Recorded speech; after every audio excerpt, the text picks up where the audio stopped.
Alrighty, here we go.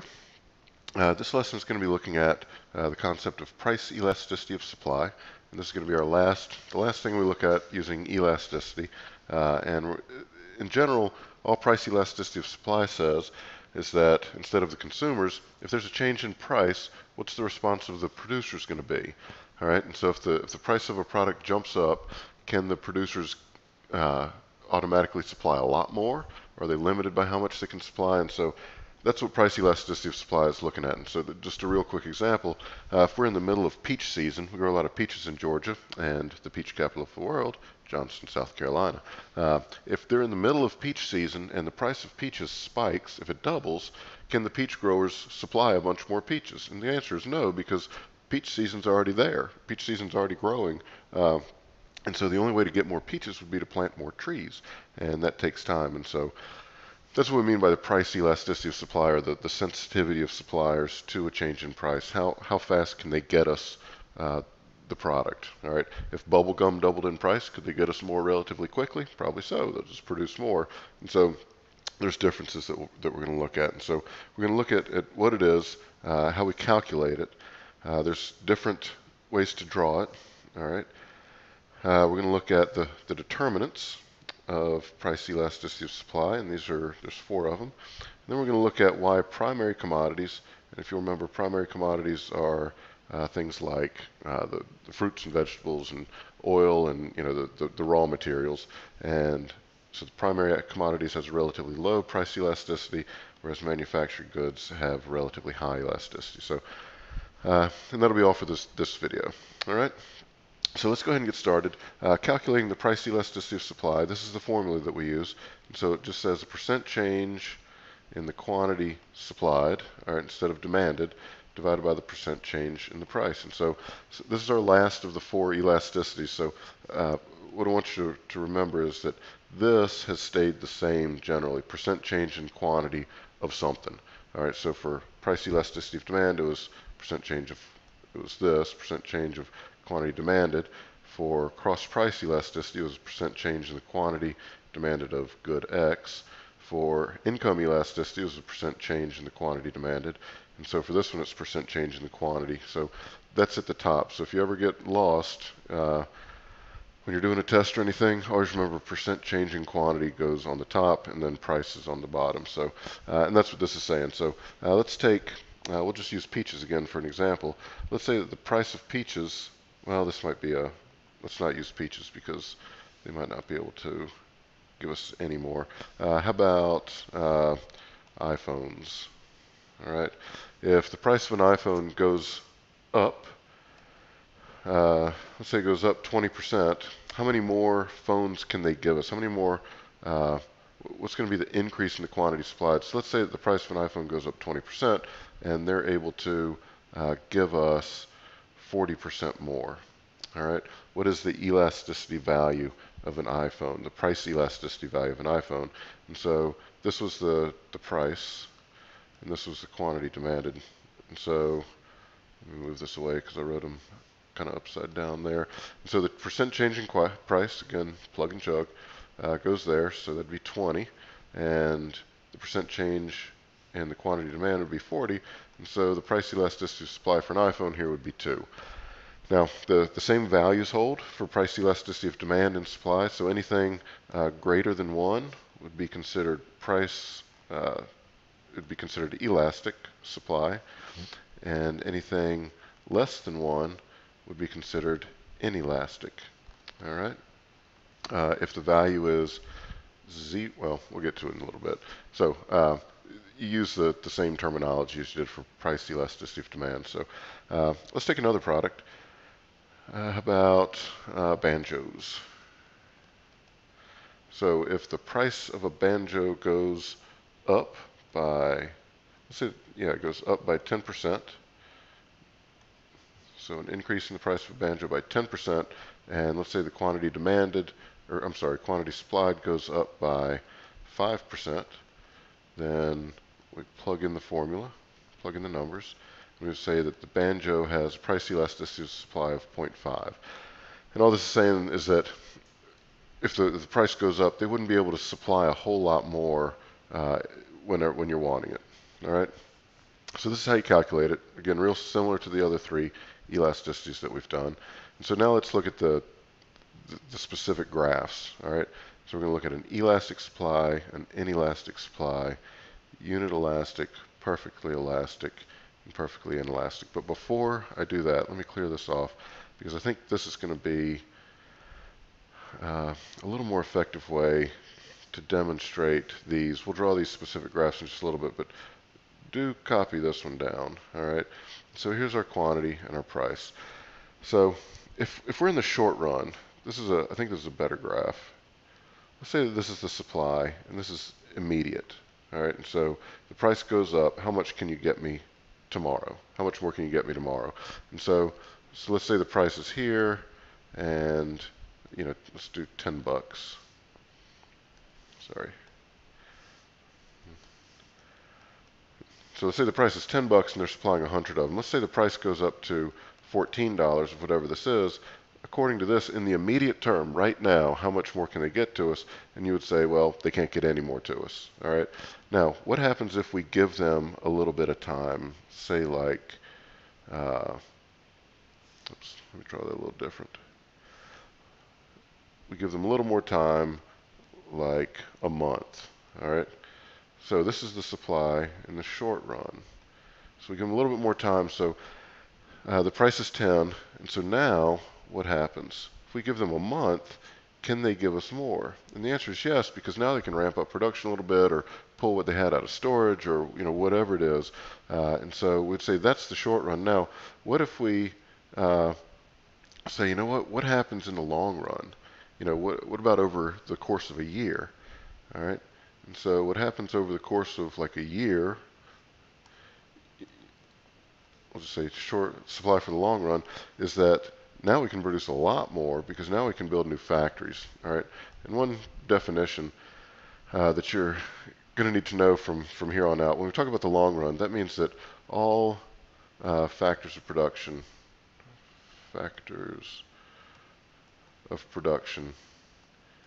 can be changed. All right, meaning if the price of this goes way up, then they can, in the long run, they can build new factories. All right, and they can do whatever they want. And so if this is the case, draw it way over here. And so obviously now at the price of $14, if we give them a year or two to build new factories, now they can produce a lot more for us. And so what I want you to see is that time is one of the big indicators of the price elasticity of supply. The shorter the time period, the more inelastic it's going to be. The longer the time period, the more elastic it's going to be. All right. So keep this graph in mind. This would be a good one to put on an IB assessment, just showing that you understand that as we allow more time, then we're going to get more products. The price elasticity of supply becomes more elastic. And real quick, there was just a real example of this was the Toyota Prius. All right, when it first came out, there was something like a 3-month wait. The demand for the Prius was very high, and so when the car got really popular, Toyota was like, you know what, we can't give you any more right now. And then they said, okay, let's ramp up production a little bit with the factories that we have. And so now we can increase production a little bit, but give us a little bit of time. We got to have people working overtime, and we might switch over one line that's making a Corolla and turn it into a Prius. And that's another determinant here that we'll talk about in just a second. But over the course of time, if you wanted to go buy a Prius today, and you went to the lot, could you buy one? And the answer is yes, because over the course of time, they've been able to increase the supply of the Prius. I'm not sure if they added new factories or what, but there's no shortage of a Prius anymore. Okay, and that's what the long run allows you to do. All right, so let me get rid of that. I just wanted to show you that. This is an important graph to know. So make sure you do. Okay, so the first one, elastic supply. So let's just draw that here. So this is elastic supply, so price and quantity. And we know that the value is going to be greater than 1, and it's going to be more flat. All right. Inelastic supply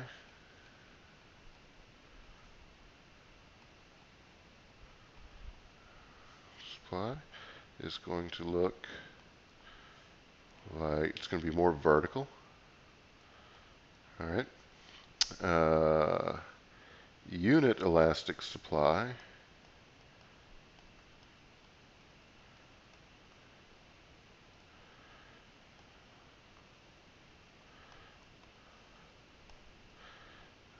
is going to look like that.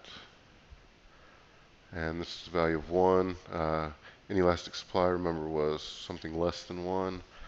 Then we've got perfectly elastic. That. A perfectly elastic supply curve. It's going to look like that. All right.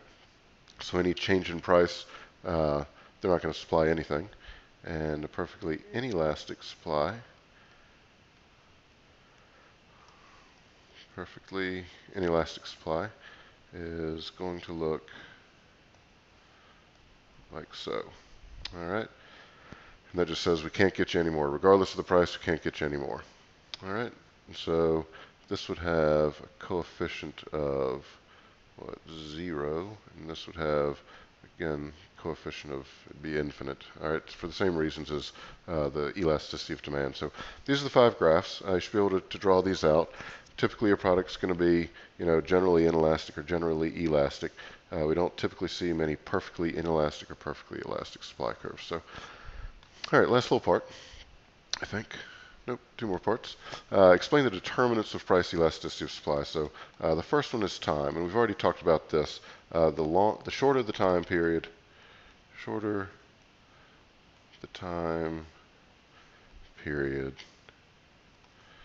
the more inelastic. Again, if I say I want more of something, the price goes up, and I want more of it tomorrow. How likely is that? Okay, not very likely. What if I said I want more in a week? Now we might be able to get some, something shipped in a week. How about 3 weeks? Well, now we can get even more. And how about a month? We can get even more. So the shorter the time period, the more inelastic. The longer the time period, the more elastic.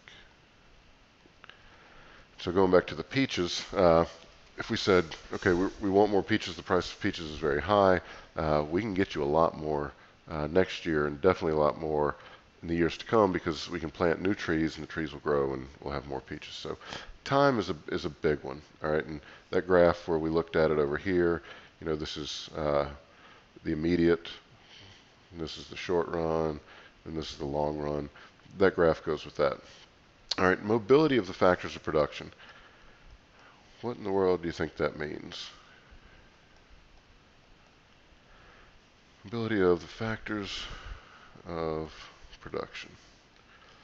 All right, so let's say that you are a farmer, and this is your land, all right, and you're growing, let's stick with peaches. All right, now, what would happen if they said, you know what, people don't like peaches anymore, but what we do like are automobiles. Probably not that automobile, but people like automobiles. And so how easy is it to switch from making peaches to making cars? This would be very, very bad. Okay. Oh no. Uh, sorry. This would be very bad because you can't switch over to the factors of production that you use to make peaches. So think of all the tools and machines that a farmer has. He's got tractors. He's got plows. He's got fertilizer spreading equipment. He's got fertilizer. All that stuff that a farmer uses. You can't easily convert that and make cars. All right. And so that would cause a very extremely elastic, cause it to be very elastic, cars would. It would cause the price elasticity of supply for cars to be very elastic if we can't convert the resources that we're using to make one product to make another. Now, what if you're Honda, and this was actually something a couple years ago, Honda could change over, and I might be getting these numbers wrong, but the point is going to be the same. So let's say that they were making Honda, what do they have, the Accord and the Civic. So let's say that they were making the Civic, and they get sales data and they realize that people are really starting to like the Accord. From what I've read, they could change over the production line from a Civic to making an Accord in something like 6 hours. Okay, again, these numbers might not be exactly right, but it was a pretty impressive turnaround. Whereas at the same time, Ford, and like I say, this was 10 years ago or so, Ford, it would take them something like 6 weeks to change over from the production of, the Taurus to a Tempo. I don't know. Okay, and so is this beneficial for Honda? And you say yes, okay? And so they're able to take their factors of production that they use to make a Civic and convert them really quickly into making an Accord, whereas Ford, they would take their factors of production and it would take them a while to convert them over to be able to make the other car. All right, so that's what they mean by the mobility of the factors of production. All right.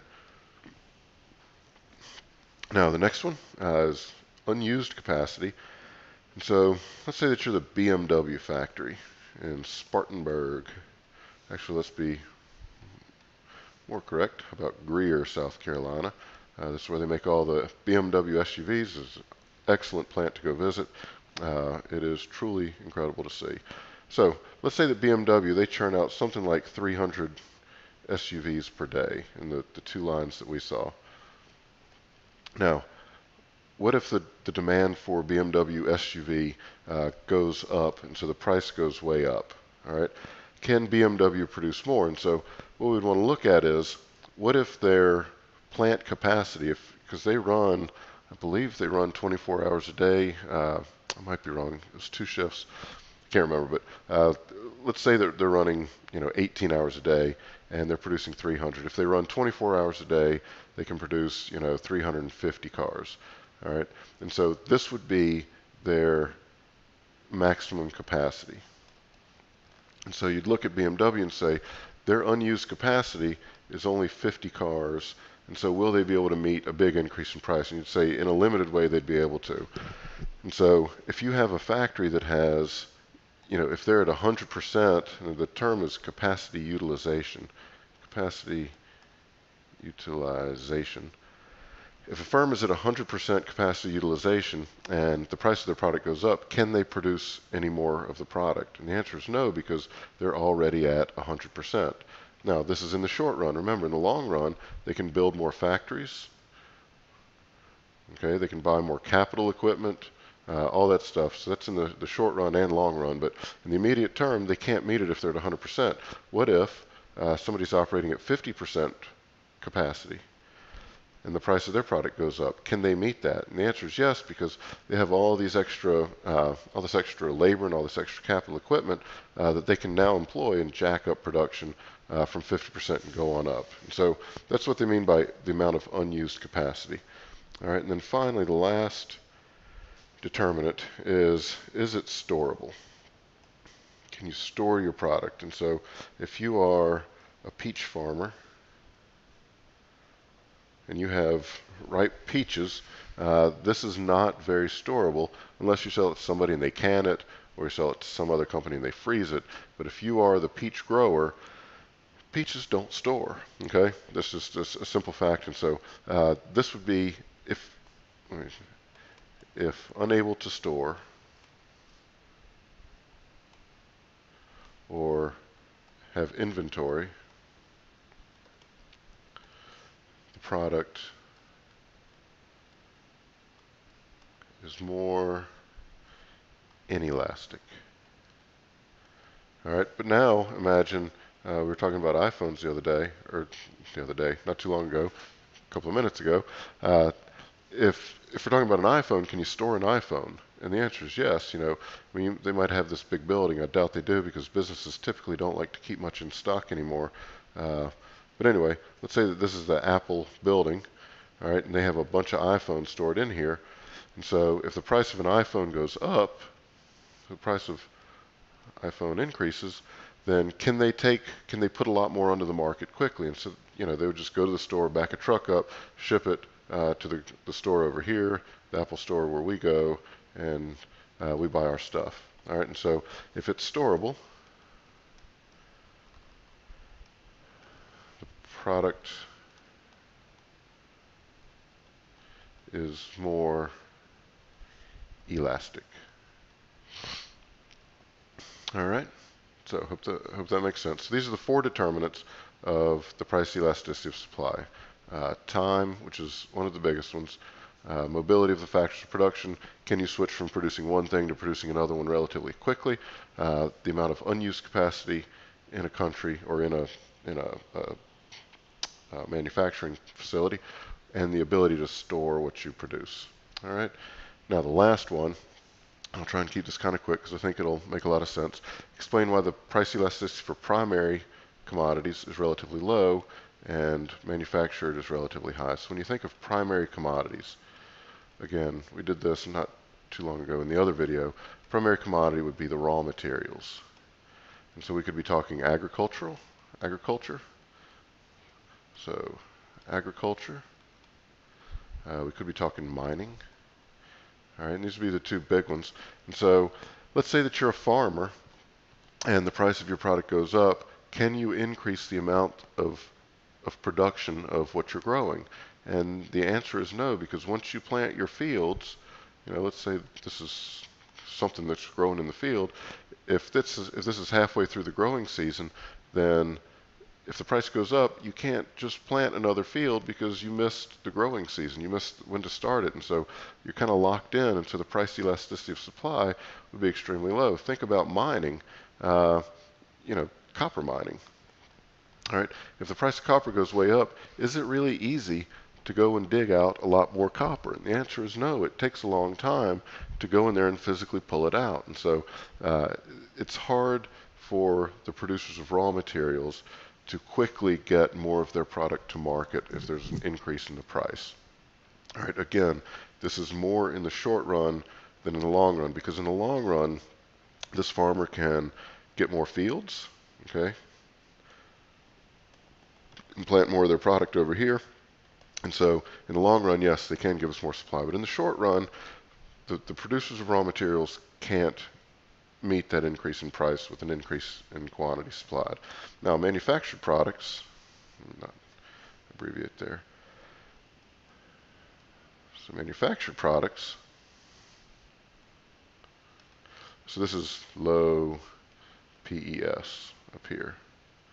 So manufactured products, what would make them, why do you think they would be more price elastic? And so going over here, looking up at these, why do you think manufactured products would have more of a price elasticity of supply? All right, one of them, the biggest one, is that they can store what they produce. All right, and the second one is if they have unused capacity that'll allow them to ramp up production. Okay, again, if a farmer, let's say that a farmer has a field down here and he decided to only plant half of it. This is kind of unused capacity, but if they're halfway through the growing season, it's not usable capacity. But if you're a factory and you use half of your factory for production, the other half is idle, if the price of it goes up, now you can employ the whole factory. And so when we look over here at these determinants, the amount of unused capacity of a factory can be tapped into much more quickly than the unused capacity of farming. All right, but again, the ability to store what you produce is going to cause manufactured goods to have a much higher price elasticity of supply. All right, so primary commodities low, manufactured products high. Now let me do one more thing, and this is going to be in another video, but I just want to kind of foreshadow, so hang with me for just a minute. So let's say that we're growing corn, all right, in some parts of the world. They call it maize. All right, so we know that maize, that the price elasticity of supply, remember, it's very inelastic, and the price elasticity of demand is very inelastic. And so what do you see, what kind of thing would you guess would happen whenever there's a change in the quantity, whenever there's a change in one of the determinants? All right, and so let's say that demand goes down a bit. All right, the quantity is going to stay about the same, and that kind of jives with the income elasticity, but you're going to see a bigger change in price. And so because of the elasticity, let me even draw it a little more dramatically. should have had dramatic music playing. Whenever there's a shift, you're going to see these big changes in price. And so if you're a developing country and you're growing this commodity, then if there's any downward shift in demand or an increase in supply, it's going to have a bigger shift, bigger effect on the change in price. Conversely, if there's an increase in demand for your product, you're going to see a higher price for it, which is a good thing. Now, to try to bring all of these elasticities into it, corn, remember, the income elasticity is very low. So if you're a corn farmer and people's incomes start rising globally, are you going to see this big increase in demand? And the answer is no, okay, because not a whole lot of people, not as many people are going to be buying as much corn because it's got this income elasticity of like 0.3 or whatever. All right, and so the price elasticity of demand and the price elasticity of supply are both very inelastic for commodities, which causes big price swings.